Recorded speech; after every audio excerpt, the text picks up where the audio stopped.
Hi there. My name is Chris Fair. Welcome to my channel, either on YouTube or Facebook you're watching. And I'm so excited to be here. I am not perfect, so I am 5 minutes late, and I'm wearing a foundation color that I would describe as being too light. Too light. Now, why am I doing so? Because you know what? Turns out I got tan in the 2 weeks I was gone. I guess this is what I bought at one point, and now I'm here, honey, and it's Casper the Friendly Ghost. Okay, so hello.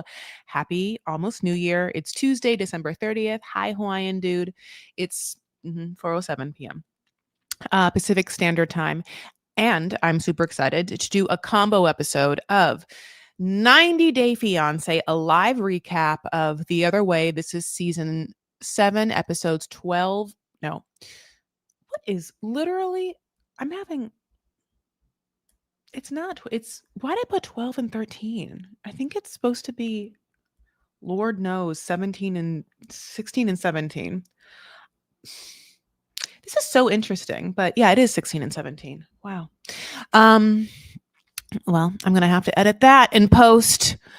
Okay. Well, you know what? Here's the thing. I did open saying I'm not perfect, and then I wanted to really show you. I want to make sure that you're paying attention, that I labeled this wrong. However, I promise you, it's episodes 16 and 17. We're talking 90 Day Fiancé, The Other Way, season 7.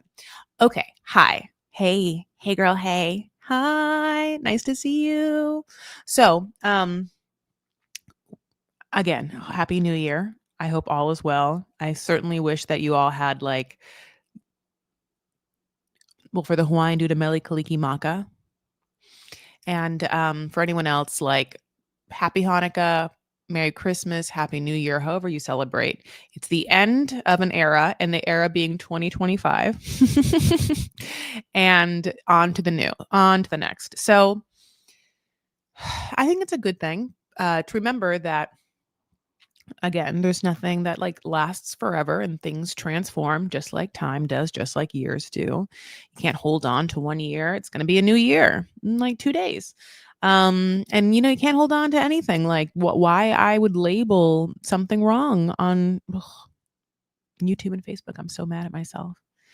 However, I'm just going to wait a little bit for people to get in the room because your girl, me, was late, and then I'll get into this. By the way, I had a fabulous time. I went to London. I went to Paris. And that is what a privilege to do so. I've never been, I haven't been to anywhere in not my parents' house or family house, on Christmas.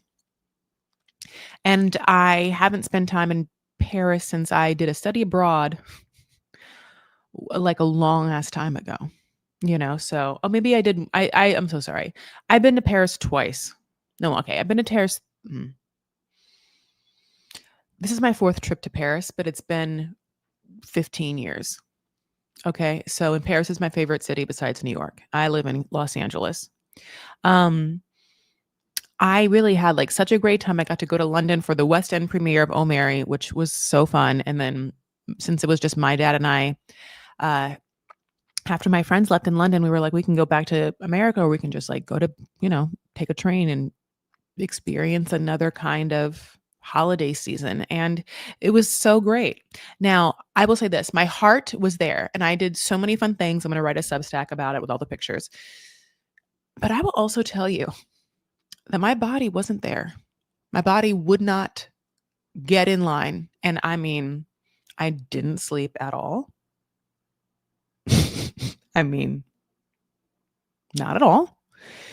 And I had some other, I just, I was holding on. I mean, nothing, I was really dehydrated. Nothing went well for me, body wise, and I then threw out a hip. But at the same time, I pulled a groin getting off the Eurostar, because you have to obviously move your own luggage, which is totally normal and great. But I had packed a lot because I had been, I was going to go to 2 different cities, and I'm an American and it's cold there. So I brought so many coats, so many boots.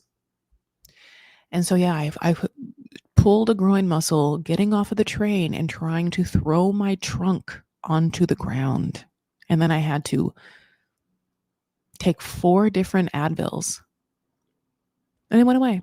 But yeah, I really had a privileged, holiday season. And I really am so thankful I went.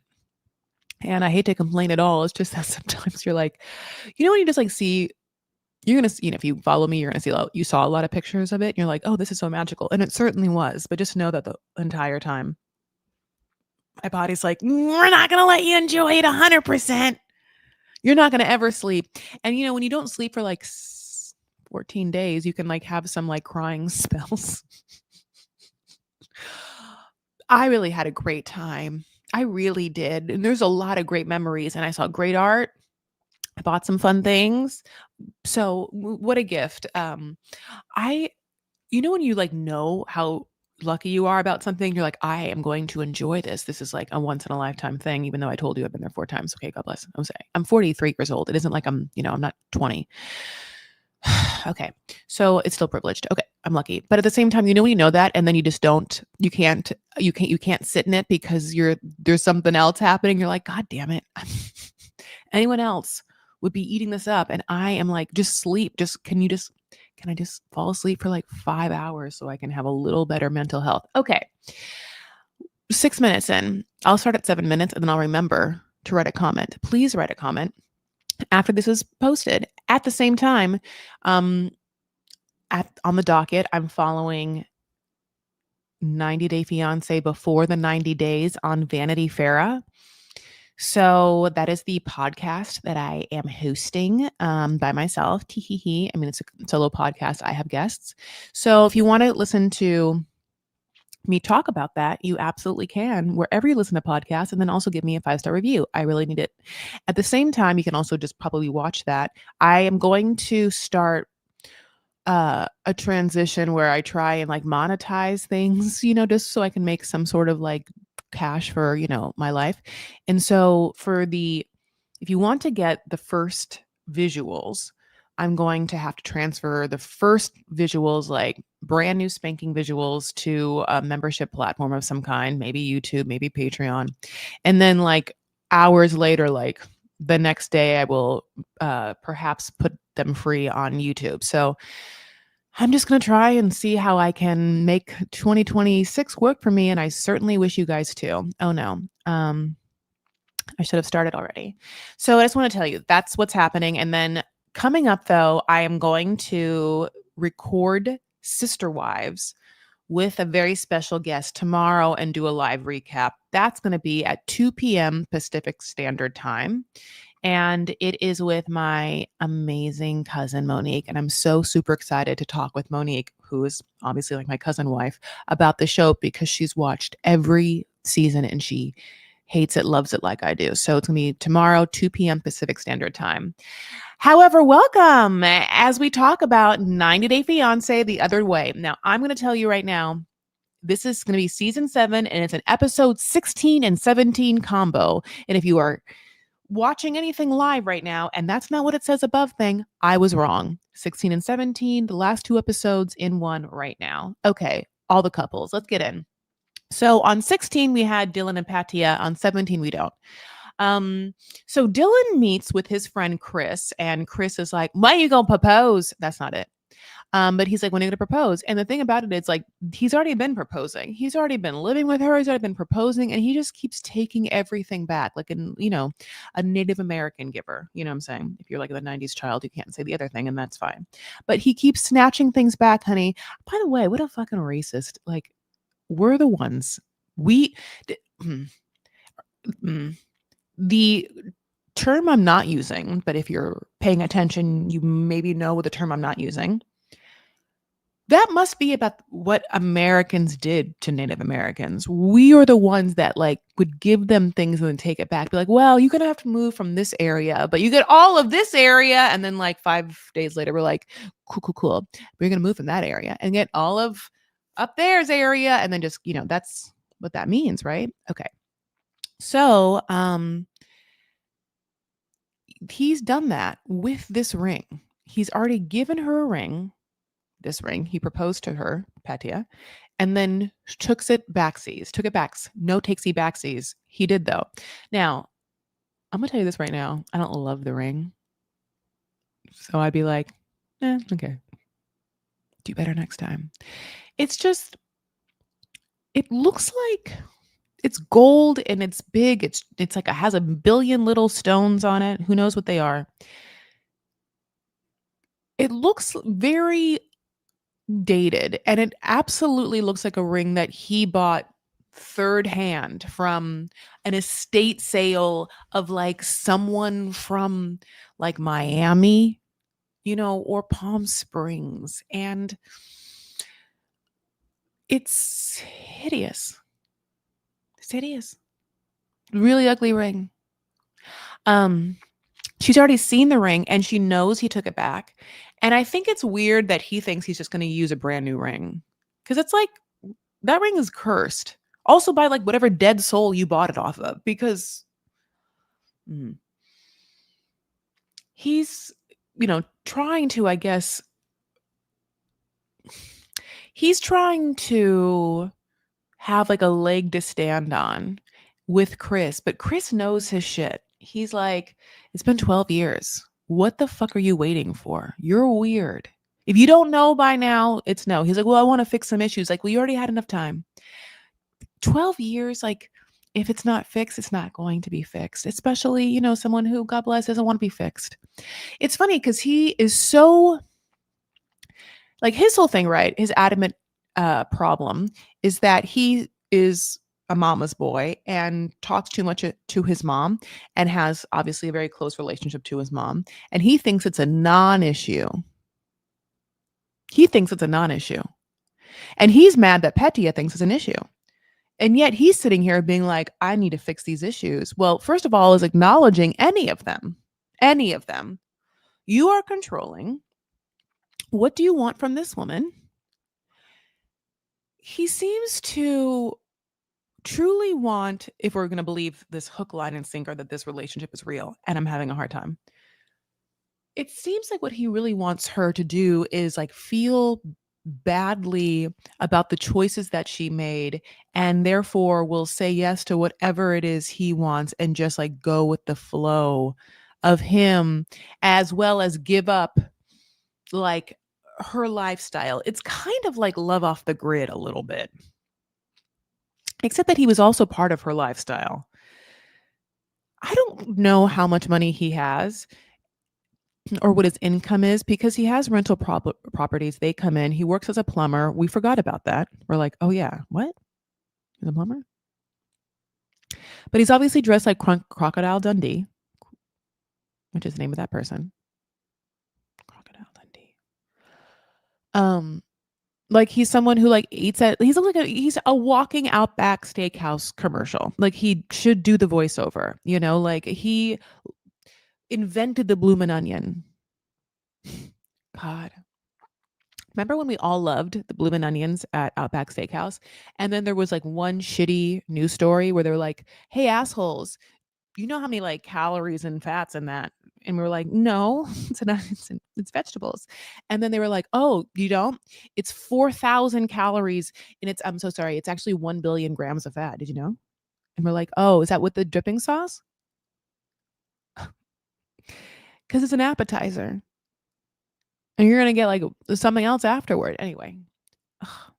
But he does, he really likes to fit that bill. And by the way, a lot of people on the streets of the internets, which is Reddit for me, and by a lot of people, like 3 are like, we're Australian and we don't get him, or we're from Tasmania and he's like, playing it up. It seems like he is like putting on the facade to like seem extra.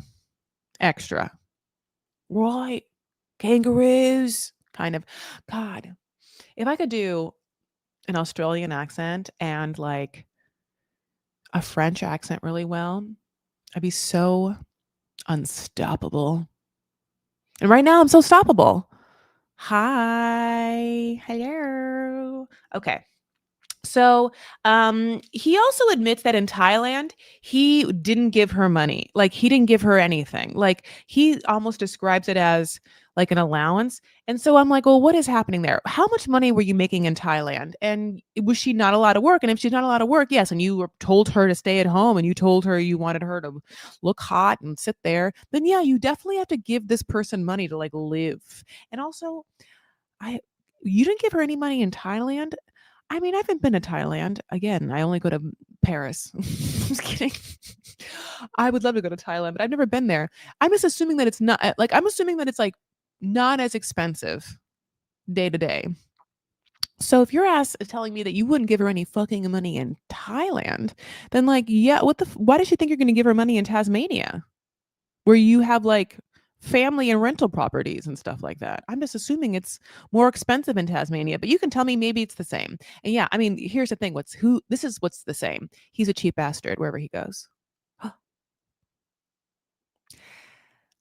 He's controlling and weird and cheap, and I don't feel bad, for him at all, and I think that the only thing is that I don't know what she gets out of this, except that she's like, "Well, he's young and hot, and I want to be in a relationship with him," and, if we're supposed to believe everything, that they've been together for a long time, and so there's, like, a comfort there, but we're all watching this, and we're all like, "Your chemistry is like high school D level. Like, your chemistry is not good. Your chemistry is like some fucking asshole who like dropped out like the first day, but like, made their scene partner like turn in their homework all the time for them. It's just like, it's not there. It's not good.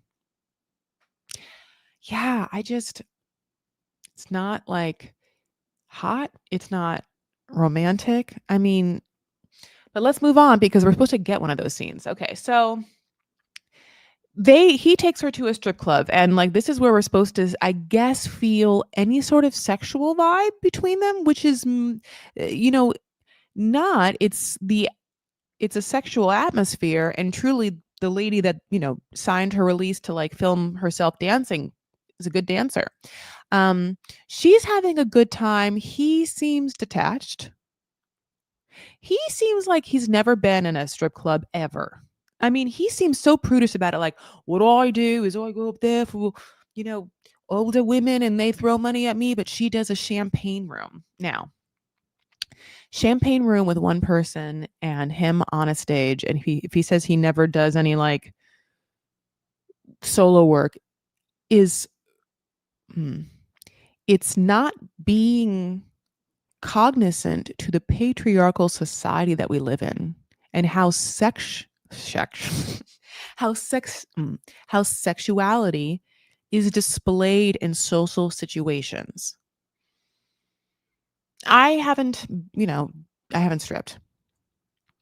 Um and I wouldn't okay, I've gone to a couple like a handful of strip clubs over the years. I've been to probably like maybe one more strip club experience than I've been to Paris. But like I do feel like I've been to like some ridiculous ones and also like some good ones. So like in LA, I don't know why I keep saying like so much. I truly hate it as much as you.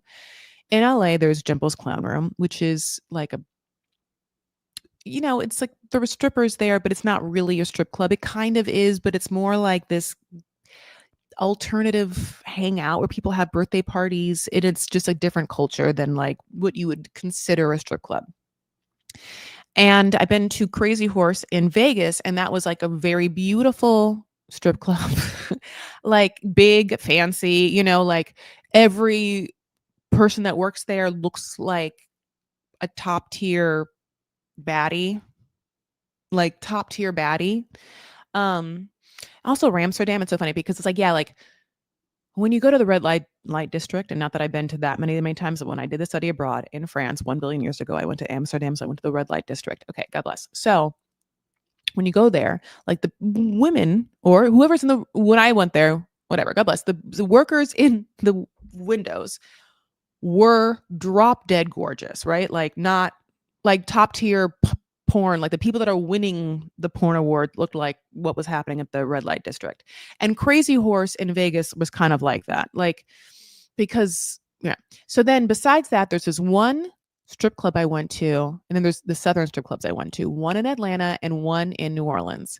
So the one in Atlanta, and I forgot the name, it starts with the C, and I would love anyone to know it, is famous for elder strippers. So it's kind of kitschy and fun. And then the one in New Orleans I went to was like, I think run of the mill, if not a little depressing. And I was 15. I looked old. Um all that to say there's obviously many different experiences, but if you work in that industry, you understand how women and men experience that. Like women experience a male stripper like giddy schoolgirls who are embarrassed but also turned on, but it's hard to like let yourself go and enjoy that because there's all this shame and weirdness and awkwardness and insecurity when it comes to that kind of stuff. And it's like very interesting the way male strippers perform for a female. Like there's like, showing off and like sexy dancing and stuff like that. But there's a lot of like picking them up and like flipping them around and like doing things like that. Claremont Lounge. Tammy. It's Claremont Lounge. I'm so sorry. Claremont Lounge is the name of, yeah, the Atlanta strip club. Thank you. I had a friend who was so obsessed with it. She wanted to write a pilot about it. I think she did actually. And I was like, yeah, I want to read that pilot. I want to be in that show. Okay. And that's when I would get my stripper fantasy. Like my J-Lo fantasy is like, I have, just for some reason as an actress, I get cast as like a hardcore regular stripper at a strip club so that Chris Farrah has to like train like a Nora, honey. She has to, just to like get really good at it. I don't really, I'll be honest. The pole work is very fucking hard and you get bruises everywhere. And I don't have the skin for it. You actually have to have like grippy skin. I already bruise so easily, like from absolutely nothing. So that's not me. But I can do heel work. I can sit in a chair and like look fancy, only because I've enjoyed so much Fosse technique Broadway over the years. And it's kind of similar. Okay. I don't understand why he doesn't understand that she needs to make money the way she makes money. And the way that women make money as strippers is private dances because men aren't as embarrassed. And men either they can go to a strip club with each other and be like, yeah, having fun. She's hot. And then like when a girl stripper is dancing on a man, let's just say he's in front of his friends. I mean, maybe he feels shame if he's like, if he's a little inexperienced or whatever, but there's also like a whole probability where he's like enjoying the fuck out of it and then just like pretending that no one else is there. And champagne rooms, have that. But like, it's very hard for a woman in a social situation to like let a man dance on her and for her to really pretend that she and him are alone in a room and that she's going to allow herself to think that this man and her are like in any sort of like romantic situation. But sometimes when you watch men and strippers, it's like they forget that this isn't real. But women never forget. Women never let themselves leave their bodies in such a way to be like, this isn't real and you aren't 100% safe. This is what's happening. I mean, that's what it is. And I don't know why he didn't speak to that. Instead, he was like, you do this dirty thing and I get to do this better thing. And it's like, yeah, because it's really like, you're not going to make any money in a fucking champagne room. That's why, buddy. She's going to make more money than you for the rest of her fucking life if she's like a stripper. And if she's going to champagne room, she's going to make, I don't do math. 50 to 500, somewhere in that range. And he is going to get like whatever dollar tips is going to throw at a bunch of an ensemble of men. So yeah, I just, even in this moment of the strip club, I'm like, you are two fucking opposites. Like you're not even hot together in the strip club. You're not even sexy in the strip club together. You're not like letting each other be turned on, I guess, by what you're watching. Like I have never gone to a strip club in my 5 times I went, with a significant other or any romantic person. So again, I'm playing out like what happens there. But I'm assuming that, if you do that, like you look at the strippers and he looks at the strippers and you're both like turned on and then you're looking at each other and you're like, and then like, there's all of that sexual vibe and tension. Not there. Not even close. Doesn't even exist. Honey, she left it back at home in America. Ugh. Hi. Okay, so let's move on to Madeline and Luke. So this went from intolerable and sort of like over the top, like fakeness to then being wildly it had a wild shift now where we're supposed to feel bad for Madeline and we're supposed to care a lot more about Luke's well-being, financial situation, dreams, but we certainly don't. Not one person who watches this show has a moment of empathy for Luke or wants the best for him and like, really is like, "Oh, I hope that he pulls through with this situation. I hope he gets this resort. I hope that he puts his name on. I hope he fucks over Madeline. I also hope that he either leaves or marries her, whatever makes him happy." Like no one's like putting all their money on you know, Luke's happiness like being theirs. Um Having said that, we have to pick up on whether she's pregnant or not. Oh, I really wonder what the hell is happening. It definitely doesn't seem like the shittiest thrown in storyline. Like they should have tried anything else because it's way more interesting to have her talk about her relationship with her mom or whether she's, who's going to be at her wedding or how that goes down or, about the friends that she like slept naked with any of those friends going to be at the wedding. Like things that you set up in past seasons would be more interesting to me than whether she's pregnant or not when we know that she's not. So he also says during this time that he thinks that Madeline would be a good mom. And Luke is weird. Luke's weird. And he creeps me out. And then the streets of Reddit. And I agree. Though what's going to even be like the grossest thing about Luke is that when we were reminded about his dad, Jim, and we see Jim again and we hear his voice and we try and place where that accent is and it makes no sense and he has that long ass hair and we look at the shape of his face, like where his chin hits and like the trajectory of his cheeks, and we're like, Luke, Madeline and your dad look fucking identical. They have the same shape face. Yeah, she got a nose job, but you can literally see like, you know, Madeline's pretty, and the dad looks nothing like Luke. The dad's a little scary looking, but Madeline and the dad look very similar, and that part to me is telling. The dad's also like now painted as a businessman, runs multi-million dollar businesses, and also hates women. A He is like, Madeline just has her hooks in him and Madeline knows what she's doing. And Madeline's like a tough cookie and you can't let Madeline run everything now and you have to like put her in her place or it's always going to be horrible. And Madeline's like 2 years old.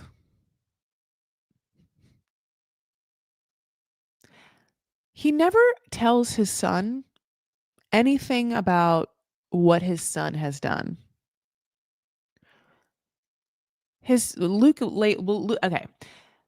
later. Okay, let me go back. So they go to like they're at the wedding event which is called Bliss Club. That's fine. And obviously Jim is coming and she's nervous to meet him and she should be because he wants to like talk to her about the deed and the whole thing at the resort that we're supposed to believe that's like not a real big thing because as we let Jim tell us, Luke has no money. So this is kind of like a fool's paradise. Like it's like he's just a Lulu, like being like, I got these plans to build this thing with all the electricity here. And his dad's like, that costs like a lot of money, right? And you have none. Like this, you can't even keep a shitty sunglass business afloat that has no brick and mortar. I mean, I had to give you $3,000. What are you talking about? What are you gonna pay for one thing on this? Okay. But I wish Jim would be like, you're so stupid for doing that. No, you have to like make some money before you can just think you're going to invest it all in and somehow get a whole resort up in a brand new country you don't know about because you can speak a little Spanish. Who the fuck do you think you are? Who did I raise? I mean, but unfortunately, Jim, I feel like would just be like, it was your mother that did this to you. um, So when he meets Madeline, he comes up and her family's there too. And we're like, that's where I'm like, okay, you need to go around and, we need to like know everything about what's happening here. Because if this is your great grandmother, like, was she around when your mom wasn't around? Like, Madeline's like, my mom was going to come tomorrow. And I feel like there's a story behind there. Like, why is she only coming tomorrow? What is she doing? Why is your whole family here for your wedding and not your mom? And how do you feel about that? I don't care about your fake, stupid pregnancy and goddamn limes. So anyway, when Jim meets Madeline, he's like, yeah, are you learning how to write your signature so you can write Miss Barry on them checks? Such an awkward passive aggressive thing.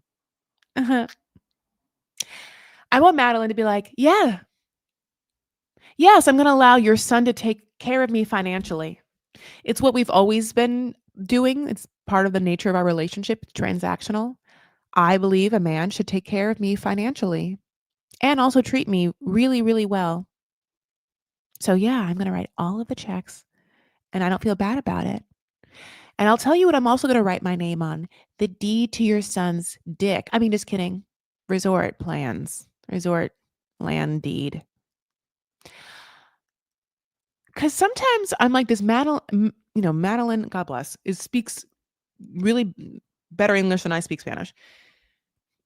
And I want her to, in a confessional, be like, is this man weird?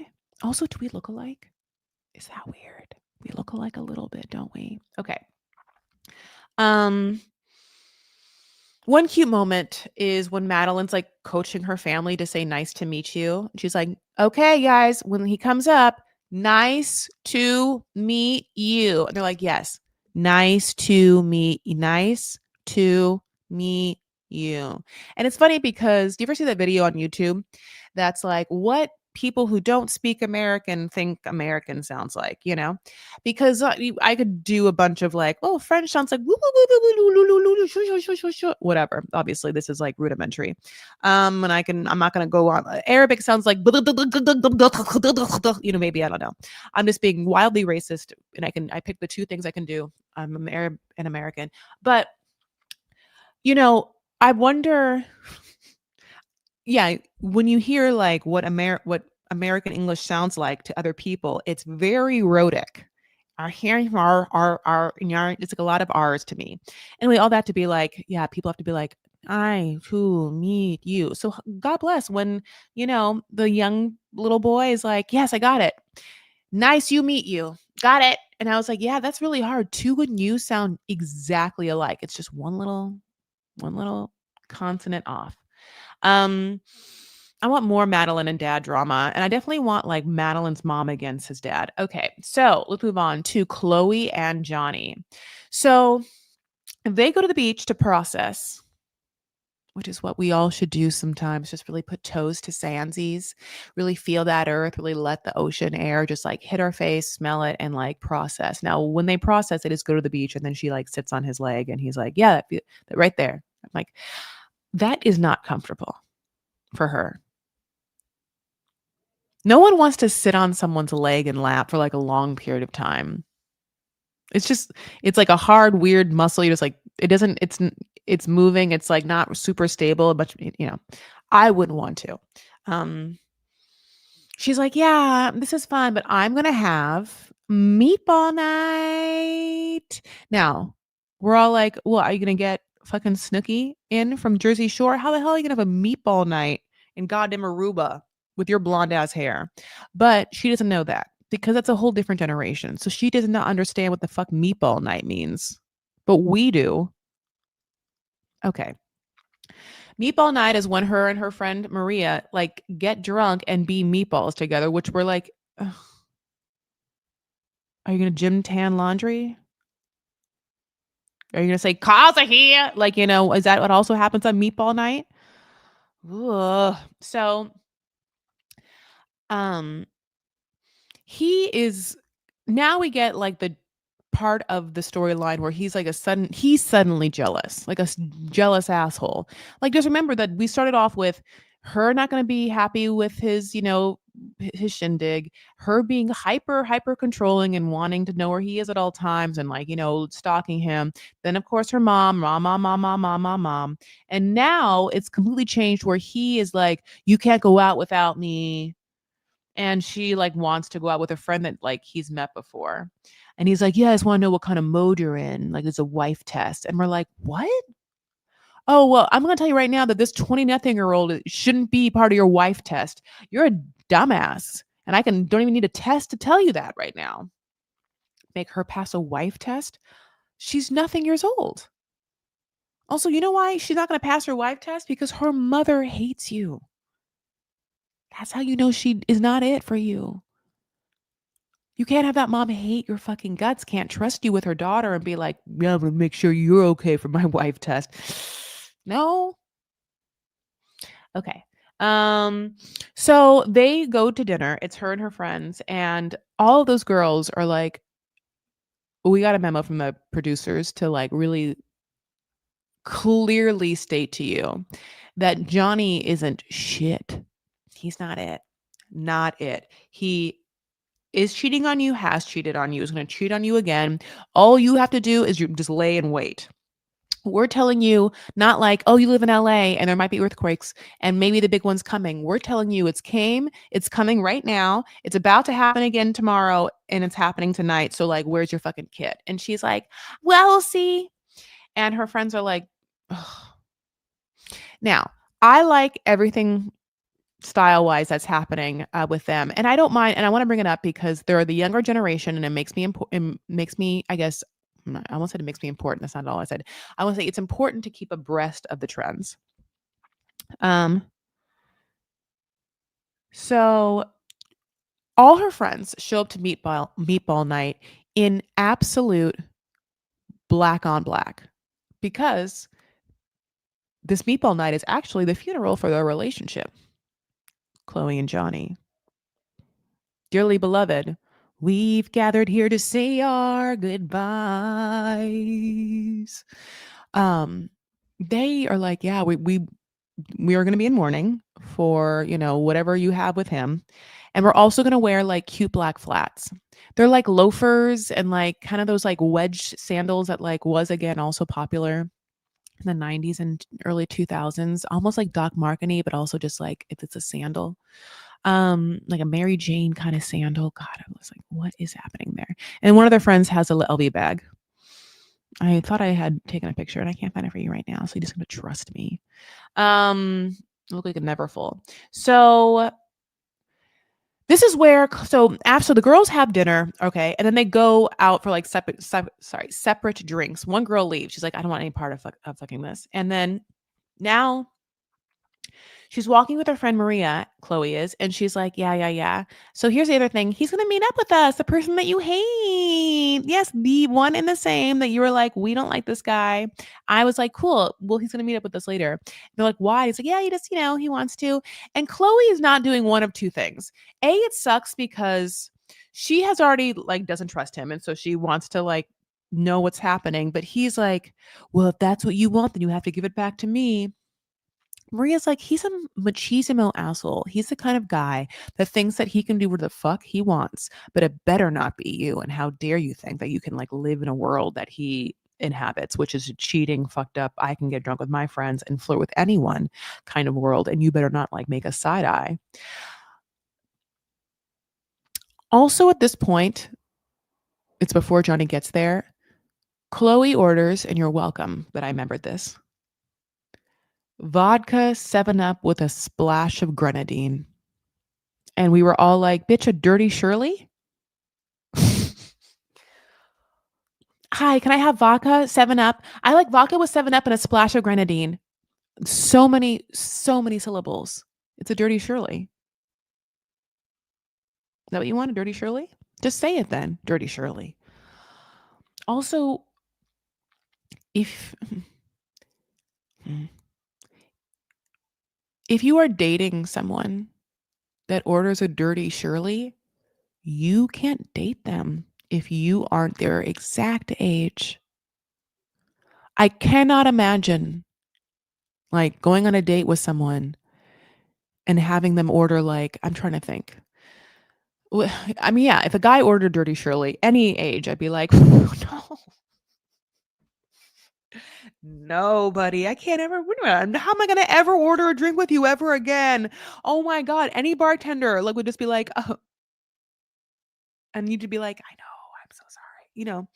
Wild. I hate. It's funny why drinks mean something like what your drink is or what your vibe is. So interesting. I There's different drinks. My signature drink, and this again is so bougie, I hate to even bring it up because sometimes I like say things and as they come out of my mouth, I'm like, don't share this because it's a nightmare for you. You're a nightmare, Chris. And I'm like, okay. I love a French 75. I love a French 75. I do love one. I enjoy them. They're great. If there's not a French 75, then, maybe I'll get honestly what her friend ordered, Maria. Like, I think she got reposado and pineapple. Yum as fuck. Even when Maria heard the Dirty Shirley order and the way that she ordered it, which is like 27 syllables too much, she was like, this bitch doesn't know anything. She doesn't know how to pick a man. She doesn't know how to pick a drink. Um, a French 75 is it's like an old fashioned you drink. It's like on a Manhattan. It's like that, or an old fashioned. It's gin. It's champagne. It's a little bit of like lemon juice and like lemon rind. And sometimes like I think there might be one other fun thing in there, but those are the main things. I love it maybe with a splash of like Saint Germain. Oh, which is an elderflower liqueur. It's bubbly and it's served in any sort of champagne flute usually or like coup kind of glass. It's just it's definitely just gin and champagne as the major alcohols, but there's two right there, so you're getting it in. Anytime your mixer is another alcohol, you're like, I can't taste it. You're like, oh, it's all because you have nothing to taste against it. It's in fact all alcohol. So good. Yum yum yum. So, uh, so basically, then Johnny gets there, and then we get a really shitty moment where Maria knows everything. Like Maria, I don't know if it's just Chloe that went through his phone, because Chloe, who admits that she went through his phone, and later on it gets worse, and he admits that she goes through her phone. Maria happens to know even more than Chloe for whatever reason, the island's small or whatnot. But Chloe starts to get being like, I don't know. I mean, yeah, like, did you ever cheat on me? Like, you did that one time. I mean, whatever. Like, you DM that girl that one time. And Johnny's default's like, no, I didn't. And Maria's like, get me the fuck out of here. You just like watch someone die inside. You're like, I don't even know how to I'm gonna tap out. Tap, tap, tap out is what I should say. Sorry, sweetie. Tap, tap, tap in. Okay, so Johnny has to then admit, after lying in the very same moment, that he did get into a DM situation. And the DM situation is that some lady on Jolly Pirate, because God bless, he works on like a drunk tourist magnet. No wonder why he won't ever give it up. Met him and somehow like found him on Instagram or whatnot. He gave him her number and then slid in the DMs. It was like, what are you doing later? No one made up with me and my friend. And then this asshole was like, only if it's a threesome. Now, when they showed this moment in the preview, I was confused because I thought that what had happened was that someone, a girl, had messaged him like, "Do you want to like hook up or whatever?" And that he had said only if it's a threesome because I thought it was his shitty way of including Chloe. Like, sorry, girl, I can't hook up with you unless it's a threesome with my, ethnically non-monogamous partner that we agree on, like that kind of thing, which obviously just like Chris, that was a big leap. And I realize now Chloe had no part of it. It was just this girl and her other friend. So what he basically said is that you're not enough for me or you're ugly. So I'm not going to put any effort or time to just hang out with you while you're drunk in Aruba. But as long as you can also get your friend to not only hook up with me, but also, I'm assuming that you guys do shit like this all the time and we all hook up with each other is the only way I will grace you with my presence. That's what it was. And also, he's seemingly dating Chloe or she's on the way to moving there. If not, I mean, what? That's gross. That's gross. Oh god. Remember when, like, we were supposed to feel bad about his mom dying, all that stuff? Like, we're gonna have to have, like, another, like, Johnny come to fucking Jesus moment where Johnny, like, bears his soul because this isn't it. So yeah, that's what happened there. Obviously what happens next week is bad things, more bad things. She went through his phone, found even more stuff. So, and also the streets are saying they're not together anymore. I hate to be like the bearer of bad news, or that's great news. I mean, yeah, like I wonder if her mom watched this episode and was like, I have to teach you how to order a drink. It can't just be red wine and dirty Shirley's for the rest of your life. How are you not ordering a tequila drink in Aruba? Oh God, I mean, or rum, I guess. Maybe it's not tequila. I don't know. Anything that's like more vodka is just not a hot, tropical, yummy alcohol. Vodka works really well when it's cold to me. It's like Russian. And obviously, whatever, like a mixer. But my God, if you're like where you are, it's the worst drink order ever. I gotta let it go. I could not. Um, I also love the fact that Chloe commits to like a white eyeliner in her waterline to kind of like open up those eyes, you know? Um I love a lava flow. I freaking love a lava flow. Oh my God, a pina colada and strawberry daiquiri together. I mean, yeah. Listen, vodka's great. I don't not like vodka, like vodka soda splash of lime. I mean, that's basically the water I drank in my 20s. Now the water I drink in my is Bordeaux and French 75s. Um, let's move on to Greta and Matthew. Well, if you thought that her talking to Matthew was a hard watch, to me, Greta talking to Matthew's dad was a harder watch and it emboldened me for her. Like I detested this entire setup for me. And you could be like, well, the producers wanted another scene. I'm like, what could it have been besides this? Because what ends up happening is she's in a hotel, she's sad. As we know, Matthew seemingly has no friends to tell him anything or talk to about this. So he's talked to his parents, and his parents were really riding on Greta taking Matthew off of their hands emotionally, in life.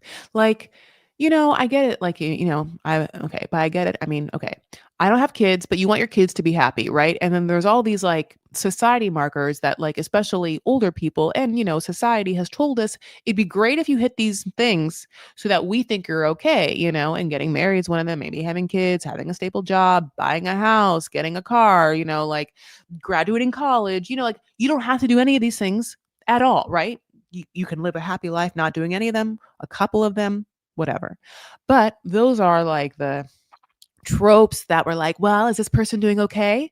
Have they had, are they in love? Are they married? Do they have kids? And then do they have a mortgage they can pay for? Do they all have sensible jobs? Good. Then I can rest my head on a pillow and sleep well, Um, Matthew's young and Matthew like met someone online and then it's not going to work out. And, I think that they are like, no, I don't want to deal with him. And like, he never cleans his room. He's always sad all the time. The cats are even a little like, that one's back, And so Matthew seems like a nice gent. He just seems like he is A, boring, and B, doesn't have a lot of passion or like a lot of like excitement or interest in his life that like makes him an interesting talk. Like, I don't really know what he does. He lives with his parents, or maybe not, kind of, sometimes, yes. He loves Greta. He has a job to, I guess, move out, but doesn't. He didn't go pick her up. I don't like his personality is meh. And Greta's personality isn't. Greta, like, has friends, loves cats, loves animals, was a lawyer, is still a lawyer, could practice, whatever. Like she has a lot going for her. When she talks, there's multiple topics. She can jump around, she can relate, she can like she has an interesting cadence to her and it's just very different. Obviously, to me, one person on Reddit said this, and so I've hung my hat, is that they describe themselves as like a friend of Greta, and they said that she got the ick. And then I felt that deep in my car, my car, the core of my car is where I felt that. Matthew's an engineer, but I guess okay, and he likes anime. He likes porn. I don't know. He likes cats a little bit. He likes animals, but like not as much as her. I don't know. He's like vegan, but like he's vegan, but like all of the parents like also made a huge thing for her being vegan. So I'm like, how vegan is he? I'm not quite sure. Um, Greta's the girl who abandoned her cat. I mean, the abandoned, abandoned makes me think that she left him out in outdoors, like during a snowstorm. She definitely let the cat be with like friends that love cats. And she had like procured Hazel like later on in life. She gave up Hazel for Matthew, the possibility of Matthew, and then quickly realized that was a bad move, a bad investment move. And then we had to sit through his dad trying to be like, you made a mistake when we all know that she didn't. And also, we don't want to watch some old man tell a young woman that her thoughts, that her choices aren't real and aren't right. And I definitely don't understand why he can insert himself in such a thing when it has nothing to do with him. It's about Matthew. So I had to watch her be like, well, I understand how you feel that way. Do you mind if I just care about how I feel, I guess, more than how you feel about it? Is that okay with you if I continue my life caring about how I feel a little more than you? Is that okay? I hope you don't mind, old white man. If I can live my life without making a huge decision that keeps me up at night for the rest of my days so that you can sleep soundly, maybe. Is it okay? I hope it's okay, sir. I don't want to upset you. I mean, that's how I saw this scene. How dare, like, she's a grown ass woman who, is a little soft spoken and definitely went to like some level of graduate school or whatever, smart person school, whatever the fuck it is. I don't know. Didn't go to theater school. Ha ha ha. But I'm saying, like, she should be trusted to make some decisions. And also, to me, there's like this other thing of like being a worldly person. Whatever is, and this is my opinion, whatever is truly yours cannot be taken away from you. Whatever is meant for you, whatever is truly yours cannot be taken away from you. I think that the relationship that you're supposed to be in, or that whatnot, like, if it was supposed to be, it happens.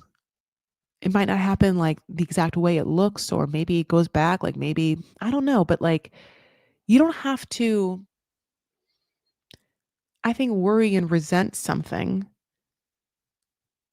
as being the one way that you were going to be happy. And then you lost that one opportunity. And I can imagine how it could feel that way. But what if, okay, so in this scenario, it's like you were in a relationship and then you left the relationship like Greta, but it was a mistake. And later on you were like, no, no, no. I had someone in my life that liked talking to me.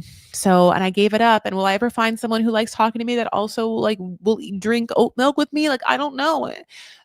Yes, you will. And or the next time that you feel a piece that is familiar to you, that reminds you of this other person, maybe the lesson being of like leaning into a certain amount of patience will be what you had to go through, what you had to learn from that experience so that you can sit with and be in the present moment with a new person And that's the person you're supposed to be with. But if you hadn't gone through the other one where you resented your choice and didn't know if you made a right choice and whatnot, what was actually yours, wasn't that. And it's this. And it can't be taken away from you because you are the person you are in this very moment, having shown up with all the other experiences. And now that and now you know what certain feelings are like. Yeah, I don't think it's that black and white for him to like be like, this is a big mistake you're making. It's like, well, he's not dying and I'm not dying. So if for any reason you are truly hanging your fucking hat on this being the biggest mistake, I mean, none of us are dying and we'll see what fucking happens. But I'll tell you what I'm not doing, moving into his apartment, and he didn't pick me up from the airport. So maybe Matthew will learn from me, Dad. Maybe you'll tell Matthew that the next time that a woman's going to give up her whole life and Kat, you pick her up from the airport and don't tell her she stinks. I don't know. Probably. Maybe he learns. Maybe he doesn't. Maybe he meets a woman that doesn't even care about that. And then that's the woman for him, And then his dad has to fucking never tell Greta that he was wrong because men won't. And then this awkward conversation where Greta had to like second guess her feelings in the face of some pink-faced man, in the face of a pink face, doubting her and asking her to like prove to him that she makes good decisions when he is not a party to this. I hated it. So let's move on. Okay, Jenny and Sumit. Oh, we open up on some fresh juices, and we get Jenny coming out of the woodwork with so much passion. It's a full Jenny monologue. She's had it. She has had it. She has had enough. ENUF. She's like, I fucking hate it here. It's hard. I hate it. This place is bad. Everything about this place is bad. There's no place for me to put my stuff. It sucks. I have so much stuff. I don't know where to put it. Your mom is super controlling. It sucks. I hate it. And then Sumit's like, you're just complaining. And she's like, oh, so you can hear what I'm saying? Yeah, no, I know I am. Do you? And also, we need to do something about this. Why it's weird to me. I'm like, well, Jenny, can you afford to move out? And if so, then yes. I just don't know if they can, can you move out? It's like to me, it's like either yes or no. Because Jenny has a fixed income, and we know that this cafe has not been making any money. A, it's closed now, and B, she gave away the money. I love her. Come on. So where are you gonna live? Because to me, she should be like, if we don't move out, I'm moving back to America. But she won't. So he's like, I like it here. She's like, well, we have no privacy. We have to hide our drinks and then drink like teenagers. Like, yeah, I love it. And she's like, you love drinking like teenagers? He's like, yes. Then Jenny says this, and I'm dying over it. Do I have an order? She's like, I feel like Sumit and I are already growing apart. Our sex life is basically done. And we're like, oh my God, Jenny, tell us more. When we were living on our own in the house, in the apartment, sex life was fucking great 3 to 4 times a week. Did you hear that? Did you hear it? I loved it. If nothing happened the entire season, now later on, Jenny gets hit on the head. I hate that for her. But knowing that they have sex 3 to 4 times a week was a great win for me. They have sex 3 to 4 times a week?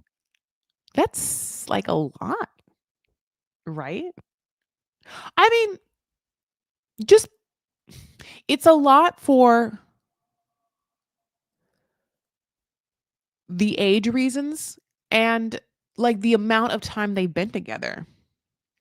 These aren't newlyweds. Like, yeah, yeah, 3 to 4 times a week.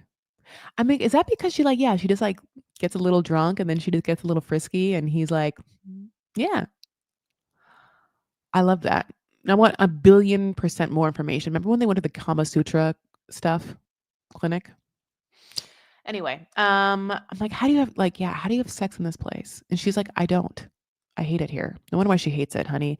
All she gets is Satna, like, telling her what to do, and it's just like, "Get in here, clean the dishes, make the tea."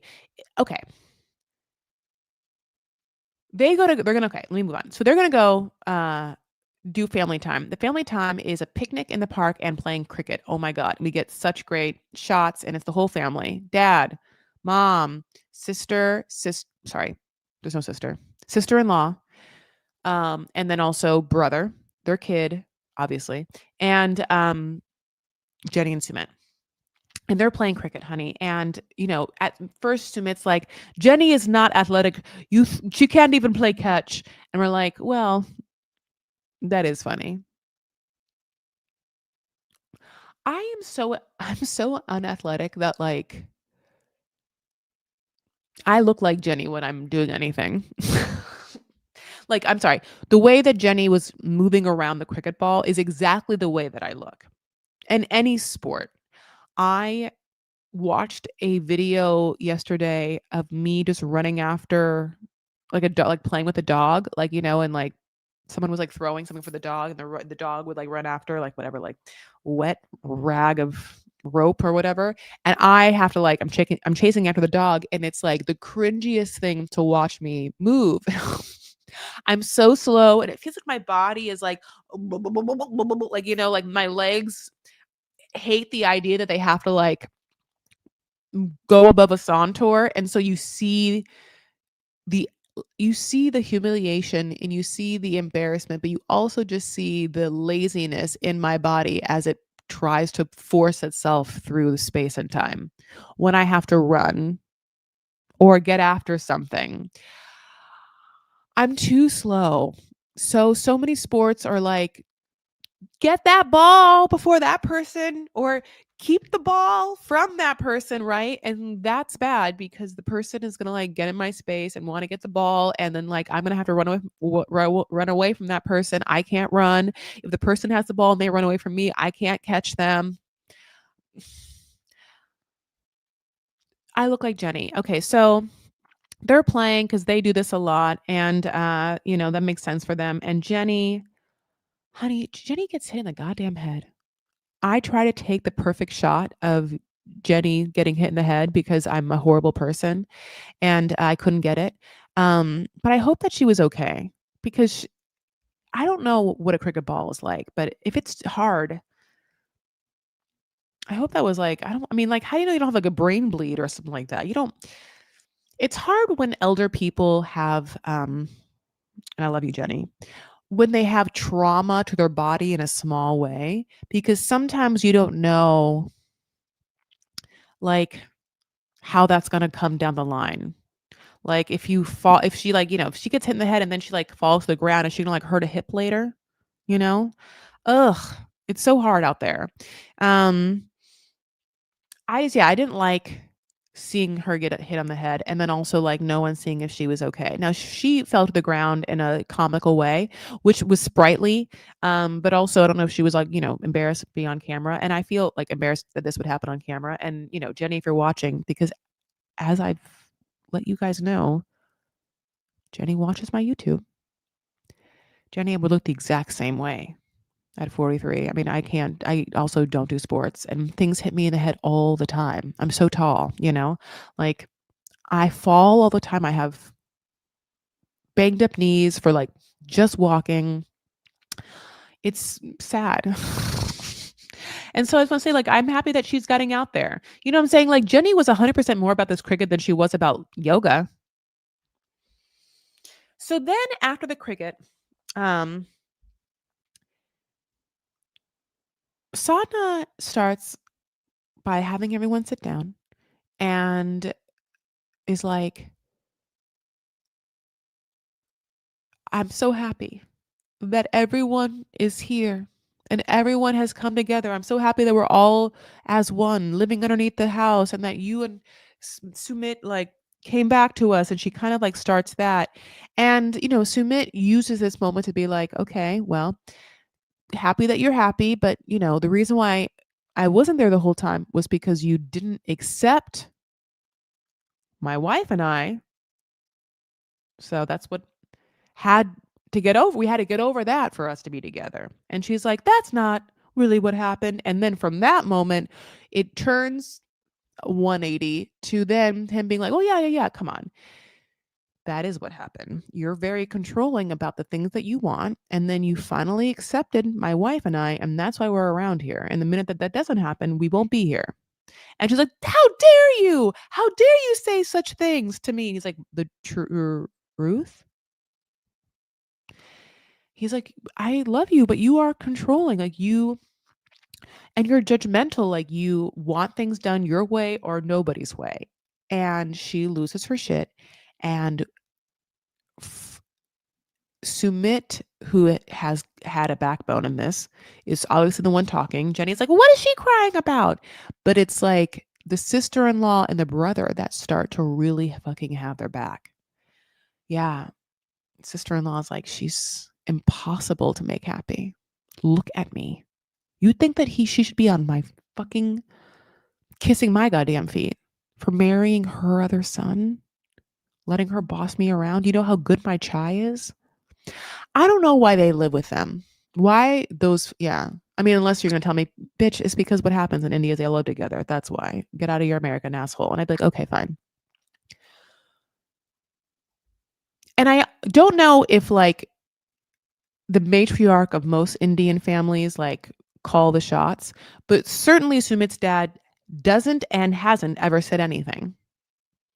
I mean, Sumit's dad, like, makes Dev look like Bethany Frankel. Like, won't fucking shut up. Bethany fucking Frankel. Anyway, um, Sumit's dad doesn't say anything. Well, everyone's like, yeah, you are very controlling and it's really intense, a nightmare. And it's basically, yeah, like the mom's like, well, if I don't tell people to clean up, if I don't tell people to wash the dishes, we have dirty dishes. Is that bad? And it's like, you know what? Yeah, it is that bad. I don't want you to have dirty dishes. Not with this many people in the home. Whoever whoever cooks for the family doesn't have to wash dishes, and whoever eats has to wash dishes. Are they all pulling money together to live in this house, or does Sumit's parents pay a little more? And those are the questions we have to ask. Because if Sumit's parents pay more, then certainly Jenny and Sumit have to repay the fund by doing various chores. That's just the way it is, helping around the house, like cleaning up. Like you can't just walk into a space day in, day out and be like, I'm sharing this space, but I never clean it. Even if you're like, I didn't mess it up. It's like, no, your existence did. You sitting there with your body makes like dust. It's like the dead skin from your body creeps out into the world, into the air, and lands with all the other dust particles in the galaxy on different pieces of furniture. So your whole life and breath means that if you share the space at some point every 2 days, you do a reset. You wipe things down, you get a broom out. Now, Jenny seemingly doesn't want to do a lot of that work. And I would like to know how much she does, how much Sumit does. Does Sumit know he has to do more because he chose to marry someone who doesn't have like as much energy as someone else and doesn't have like, and also the desire? Jenny has never in her whole life been like, Sumit, I'll try. I really want to be a good daughter-in-law. I really want to learn how to be an Indian wife really bad. I've always wanted it. Thank you for letting me learn from your mom. Like, no, is the answer. She hates it.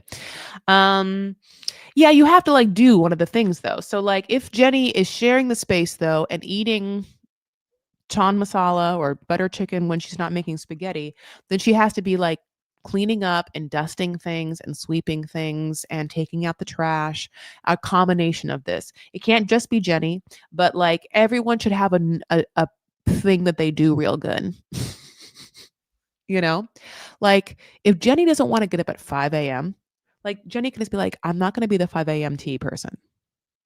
I know that that's something that has to happen for this household. It's not gonna be me, though. It won't be me. So, knowing that I'm not gonna be a 5 AM chai person, making up the chai before the mom wakes up, I know I'm gonna be the 8 PM dishwasher. I am the 8 PM dishwasher. At 8 PM, I go and see if there are dishes, and if there are dishes, I wash them until there are no more dishes left. And at 10 PM, I put them away, or I make Sumit do it. I know at 8 PM I wash dishes, and at 10 PM, Sumit knows he has to go out and put the dry dishes back away, and then the dishes are done every night.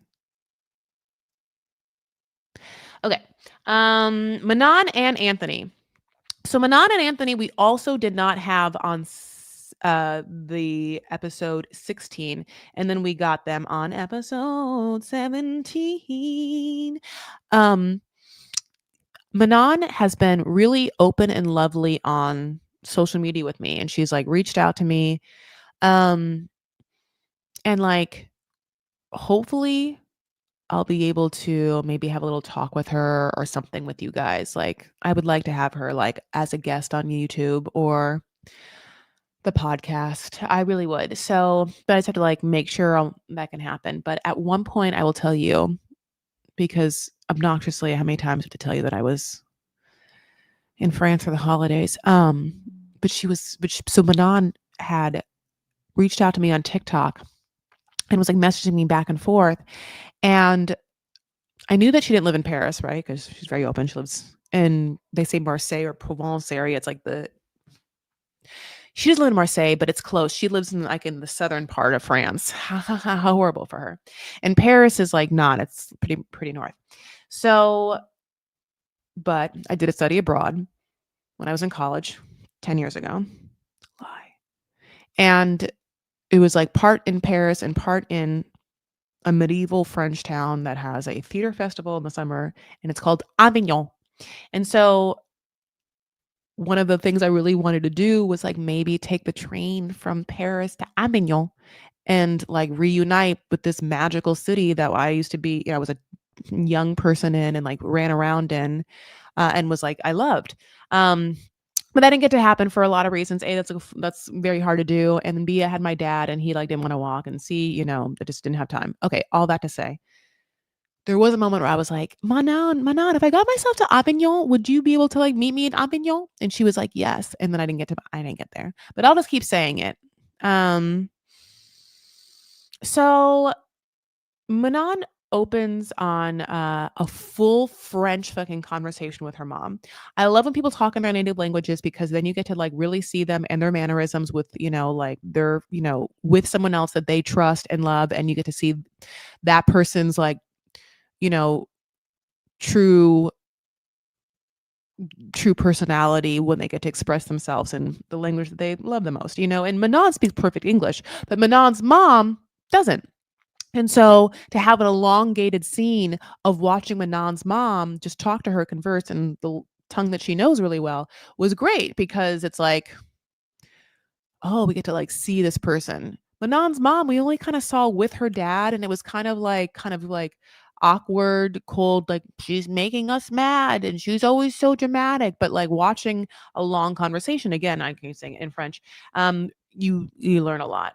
So at this point, it looks like a couple of weeks because Ben is visibly older than when they first moved there. I mean, the hair is coming in, it's super cute, it's curly as fuck. But like, kids really put kids put that age on fast if you're like, oh my God, it's like feels like in one day you like was that a 3 centimeter growth? Maybe like 3 inches, maybe that's more. Yeah, I don't know. I don't have a kid, but I get to play with my friend's baby this weekend. I'm really excited about it. Because my friend's baby is like this age, like toddler age now. And again, like, from baby to toddler is like, oh my God, that's a little person now.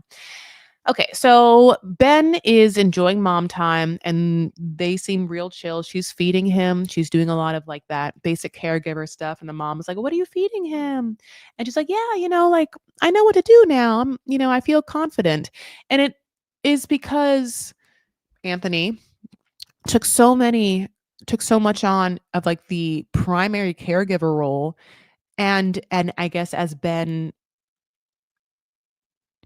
started to become more comfortable with that, and then that became like a preferred routine, it makes the other person feel like not as confident because like a natural instinct of like, oh, I want to feed my baby something. If, if suddenly they go to get it and then let's just say it's applesauce and Anthony is like, oh, no, he wants it warmed up first. You like have these like micro moments like, oh, okay, I don't know what my son wants. Yeah, I was gonna get a regular cold. I must be dumb. Okay, I don't know. Or, and then you just like slowly give up faith that you're not doing things right because you want the survival of your kid, and also the kid could cry. So you're like, oh, whatever. Let's gonna make him stop crying. Um, so we get a little backstory of Manon. Her dad owned a security company. So you're like, oh, he's a business owner. But, you know, because he was a business owner, he had a lot of like financial responsibilities. And when things didn't weren't up to speed, he would have to make sure that his workers were paid or they wouldn't come back, they wouldn't work. So there was like a lot of debt and a lot of financial insecurity that resulted in two things. A kind of like reversal parental relationship where Manon was given an two adult a task of like calculating debt and then also kind of like parentified kind of like her mom, which is watching her mom be at the supermarket and then the anxiety and embarrassment or shame or fear that their credit card would be declined and what that would mean. And like everything is everything, but I live in a big town, so like if my credit card is declined somewhere like at a Ralph's, I assume that people that are watching this happen don't know me. They're just like, look at that person who can't afford this right now or whatever. Or like maybe this person's credit card isn't working or maybe whatever. But obviously, if you're a little girl and you're going to the shop that you always go to, and maybe it's a smaller French town and maybe you know people there. And so like it could be who's there? Is that Mrs. Blobbity Blue? Are they watching this happen? And Manon's like, it fucking made me so crazy. It made me so anxious. And I felt so without that I was like, I can't have this happen. That's why I work so hard. Um, she's like, yet I'm now being honest with myself that as much as I like want financial freedom, I definitely don't want to miss my son getting older because my dad wasn't around. And like this fucked up thing happened where Manon says that she was at a business meeting and she decided to leave the day, and that was the day that Ben took his first steps, and then so she had to like be somewhere and then get a video from Anthony just like watch this and then just be like, oh, I'm not there.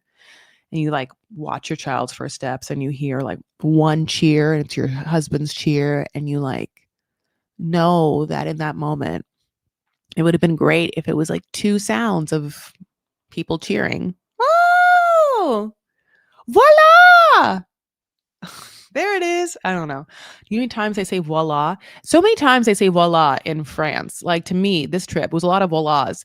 And it's so funny because like when you're not French, you think of voila being this is an American thing. Like voila! Like I'm about to do a magic trick and I have a hat and it's like voila, and it's like a white rabbit or whatever.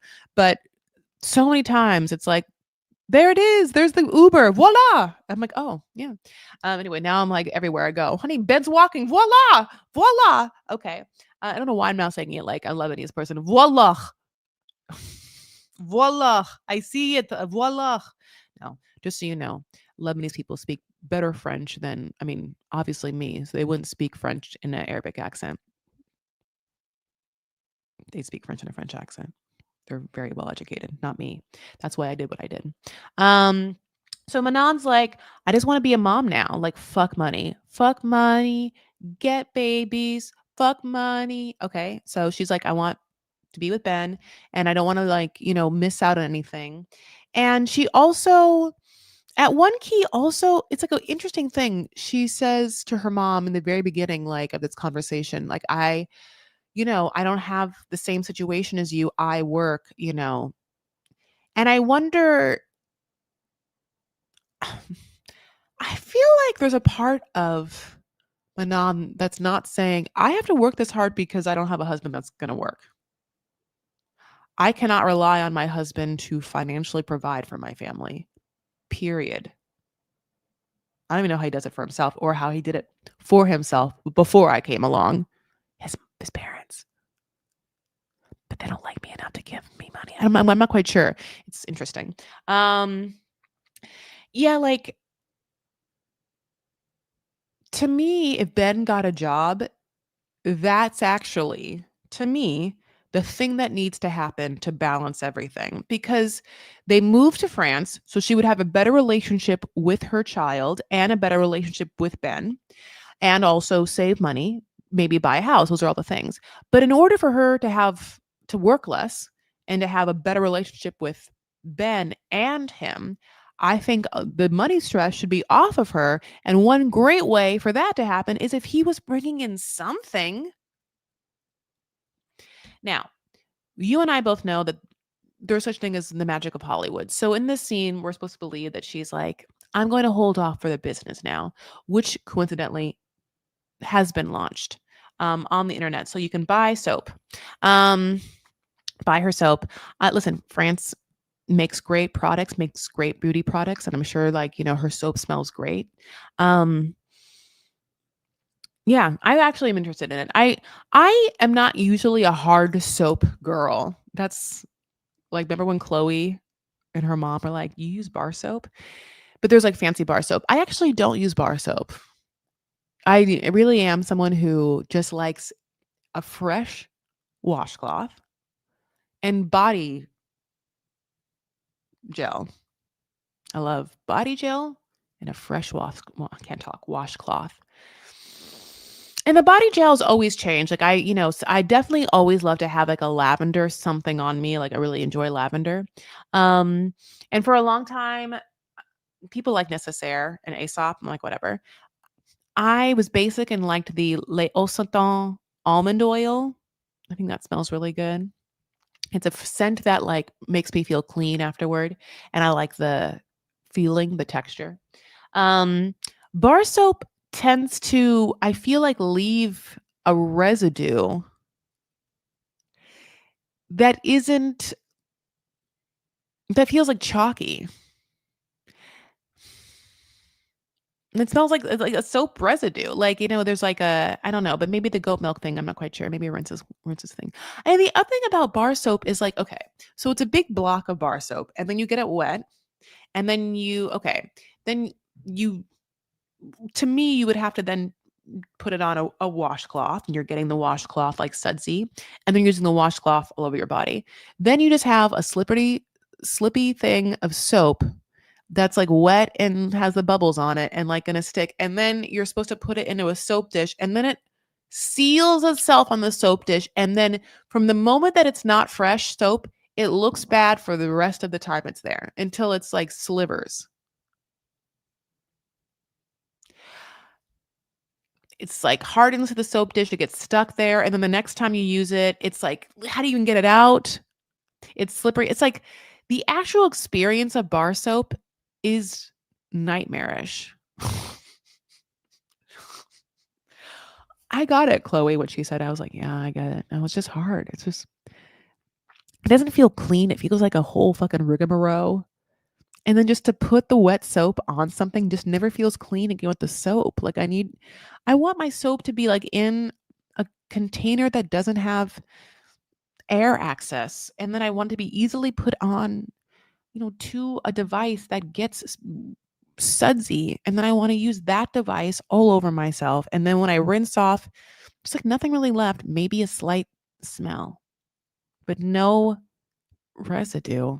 And there was no like weird soap dish. Because, okay, this is my last thing I'll fucking say about it. And you're like, good, bitch, fine.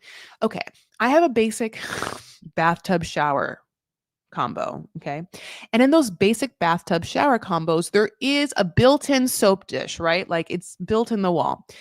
I don't even understand what you're like. You're supposed to put the soap in that built in soap dish and then it's supposed to stay there because there's never been a time it has. Every time I've put anything in that built-in soap dish, because it's soapy and slippery, I'll put it in, and then what it fucking does, it jumps right back out onto the shower floor. And now your shower floor is going to get an extra layer of residue and you're going to fall.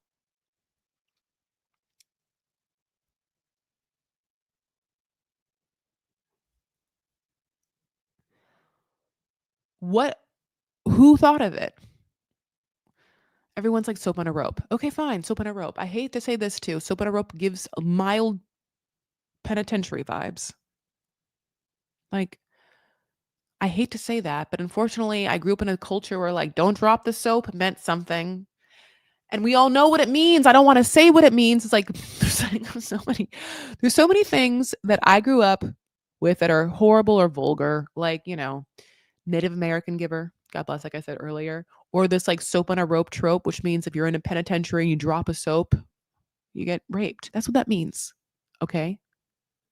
So I had to hear that. So like there was like a generation that like that was a joke. So soap on a rope isn't a positive thing for me. It feels like danger's afoot. The opposite of clean in the sense it's could be threatening.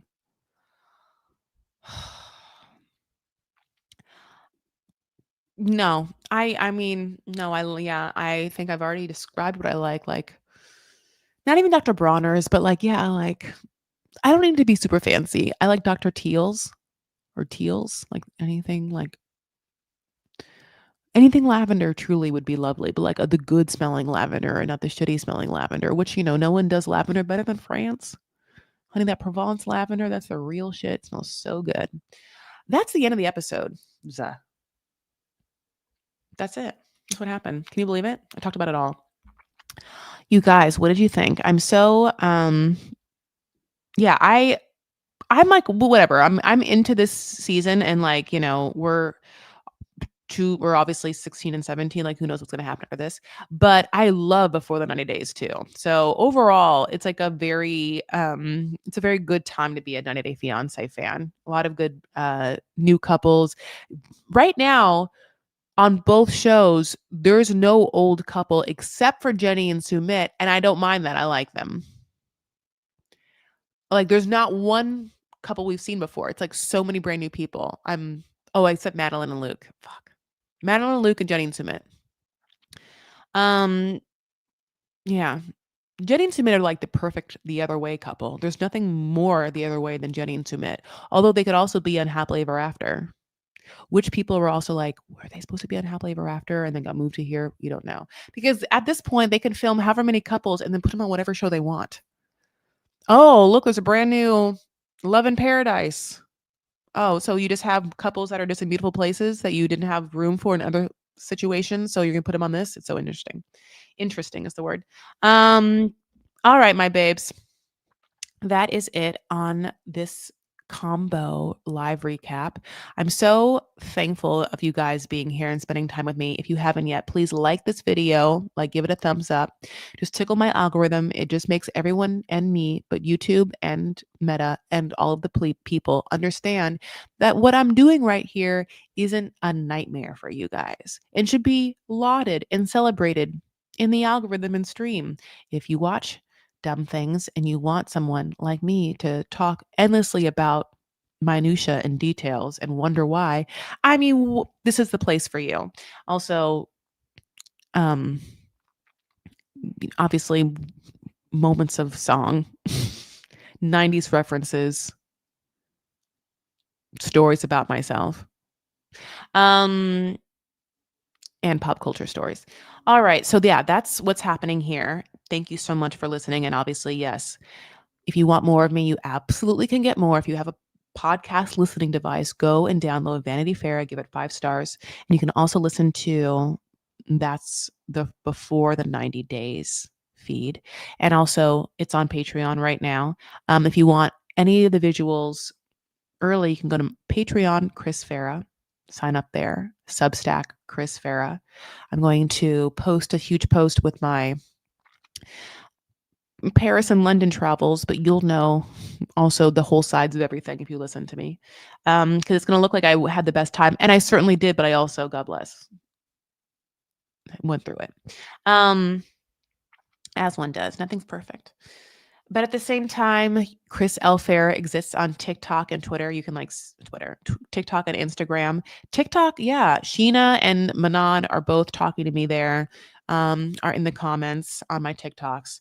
And there's a lot of conversation in those, which is fun. I love having conversation like facilitated on videos and posts. So Instagram, TikTok, Substack, Patreon, Vanity Fair, the podcast, Vanity Fair, the Facebook group, and you can like Chris Fair on Facebook, where I'm also streaming from. This is what the kids do now? This is what they do? You tell me. I love you guys. Thank you so much for being here. It's going to be a great new year for us. Tomorrow, which is the 31st, I will go live with my cousin Monique and we'll talk sister wives. And it's going to be our reaction to the apology tour. So, if you watch Sister Wives, you want to like hear us process Janelle and Mary and everyone and Christine. Like that's it. And Monique and I love that show so much, and we hate Cody so much, and I can't wait to talk about it with her because she is my cousin's sister. So that's tomorrow, 2 p.m. Pacific Standard Time on YouTube and Facebook. It'll be a live recap just like this. And other than that, my heart and soul with you as you prepare for the next year for yourself. So it's going to require you to do some introspection and some planning and some grace that you give yourself in space to like be with yourself and take care of yourself, and also a bunch of like prayers and energy and like good vibes that I'm giving you for 2026. Is the dawn of a new era, like I said, and it's important that we get our shit together so that we can come out guns blazing. Not real guns. I certainly hope that you have a happy New Year's Eve. In Los Angeles, it'll be raining. So, but you're going to see me before then if you show up for my Sister Wives live tomorrow with my cousin. I'm pumped. So let's do our breath and I'll let you guys leave. If you want to follow me on Instagram tonight and you care about reality gaze, Matt Maher and I are going to go see a very fun show tonight in LA that I'm super excited to see. It's a performer that I have never seen before, but I like this person is a performer's performer, in that a lot of my funnest, campiest queens love this person who plays all over America and who has like a great career. And like, can't wait to see this person because this person plays like amazing venues. And I'm going to be a little bit inspired and awe. So I'm super excited. So Chris L. Fair on Instagram if you want to see me and Matt Maher live it up tonight. Let's do our breaths. Yay! Yeah, Maddie and I are going. Maddie's obsessed with this person, and I cannot wait to see this performer live. This performer plays Cafe Carlisle in Provincetown a lot. So, I love a camp queen. We're going to do a breath, and the breath is what a gift we give ourselves for being all together. If you're in the room right now, we're present, and you're just listening to this voice. For some reason, in space and time, in this world, at 5:39 p.m. Pacific Standard Time, wherever you are, there's people listening to my voice, and we're all present together. That's true. People are working, maybe, or putting stuff away, or maybe they're on their drive. But in this very special moment, we are sharing a certain kind of space, which I'll probably never get over. And that's why I can't get rid of the breath, because I think it's like the only intentional time in which I can really sit in that. And for some reason, the thought of sitting in it, that anyone has spent a moment of their day to like listen to me talk, is like sometimes overwhelming. I find it like I have waves of gratitude, also like waves of insecurity. Like, why? Isn't that weird? Anyway, I could cry. I'm not going to. But the breath is nice. I just like, I can't believe I get to do this. And I can't believe that I get to have anyone in the room with me. And I want everyone to know that we're all conscious together. fighting the fight. And I think that I said this kind of over and over again. It was my big concept that I got into on the before the 90 days episode I shot Sunday, which is this of the couples and the people who long for just someone to lubricate the present moment so they can safely, easily get to the next moment, which I think, happens when you don't want to be like super present in the present moment because there can be fear of what can be, but it doesn't have to be, right? If you are present in this moment, you are open and vulnerable. And if you shy away from that, I think that's worth exploring. So in this moment, we are all together. So let's breathe it out and breathe it in twice, one rehearsal, and then once more, because we give ourselves a little grace to get it right and better the second time. We're not one and dones here, my loves. Okay, breathe it out.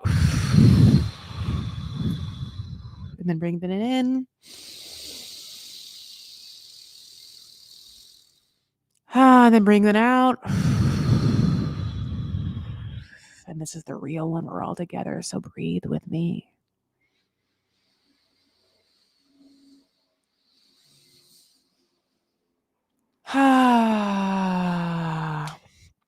I do not know this person. I do. I wish I did. Whatever is yours, whatever is mine, and whatever is ours cannot be taken away from us. So we have to sort of trust it. Whatever's supposed to be ours is ours. I mean, if something isn't ours and it goes away, well, closer to the thing that is ours then, I guess. All right, my loves, take care of yourselves and one another and stand up for what you believe and you make art when you can. Okay, I'll talk to you later, like tomorrow.